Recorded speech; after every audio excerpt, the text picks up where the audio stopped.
Je suis Abdoulaye Trésor Konaté, danseur, chorégraphe, dramaturge, et j'ai fondé ma compagnie en 2015. Je suis basé à Strasbourg. Il faut du coup aujourd'hui, le travail que je fais, euh, je trouve que la danse pour moi, c'est l'ensemble des gestes constitués qui donnent du concret au mouvement à la danse. Alors, pour le dire, c'est que je situe aujourd'hui ma danse dans un contexte à la fois très, très recherche ancestrale en lien avec la danse des hommes panthères du côté de mon père au nord et ma mère du centre-ouest de la Côte d'Ivoire, pareil. Donc, qui dit Côte d'Ivoire dit que je suis aussi originaire de la Côte d'Ivoire et je vis et réside en France. Je pense que ce projet, au fait, ce projet est un triptyque. Pour mieux le contextualiser, c'est que j'ai créé une pièce en 2019 intitulée Sucre and Ice Cream for an Ice Cream. Donc, c'est qui parle d'une crème glacée sur un bon cream. Et cette pièce, j'allais plus chercher le travail en lien avec notre histoire, la mémoire, le sucre,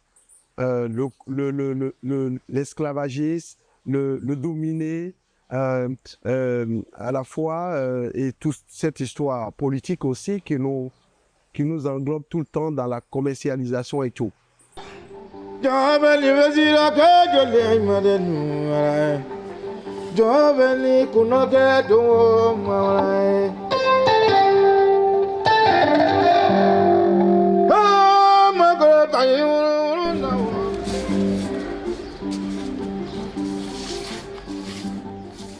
des personnes qui nous donnent toujours des paroles mielleuses pour nous aliéner, pour nous déstabiliser et pour nous déshumaniser à ce qu'ils puissent mieux nous contrôler.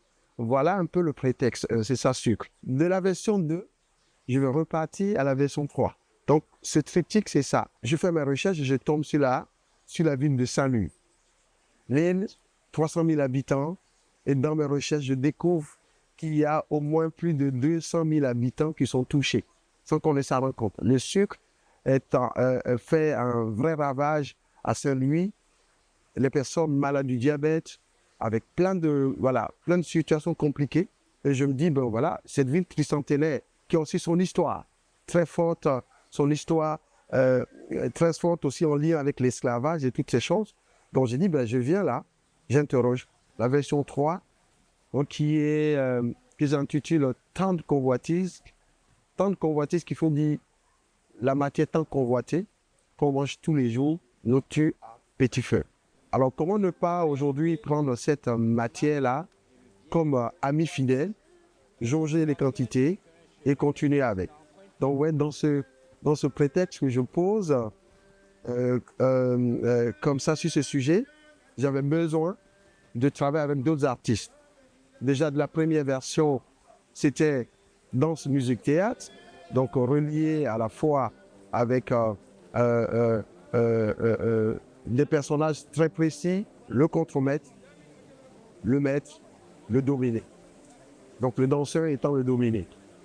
Et la deuxième version qui parlait vraiment des personnes qui étaient tout de suite en révolte, et des personnes en situation déjà de handicap, que j'ai rencontrées au Brésil précisément à Natal. Et là aujourd'hui, cette version-là, j'avais besoin d'en rire, de rire de cette histoire et de voir que on continue de nous manipuler et j'ai envie de réécrire une autre histoire. Et pour l'écrire, j'avais besoin de prendre un danseur en témoin. Sur l'île Saint-Louis, ce danseur en témoin, donc Roger Sarr, qui est danseur chorégraphe, qui est à la fois pédagogue et qui forme aussi plein de jeunes ici à Saint-Louis et précisément à Gandiol.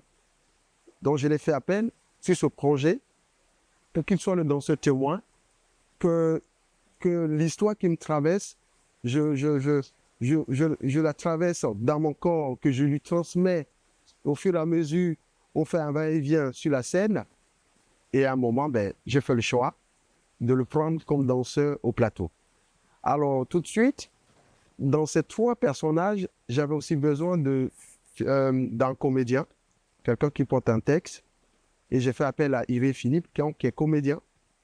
Et à son tour, dans la recherche, avec toutes les recherches qu'on a faites, on allait rencontrer l'association l'Agora qui parle au fait de la malnutrition et qui fabrique aussi d'autres denrées et qui s'occupe des enfants qui ont des problèmes euh, euh, de malnutrition. Ça m'a permis d'aller dans cette recherche, aller aussi rencontrer donc, la société sucrière du Sénégal. On allait faire des recherches, poser des questions, de comprendre comment la transformation du sucre et tout.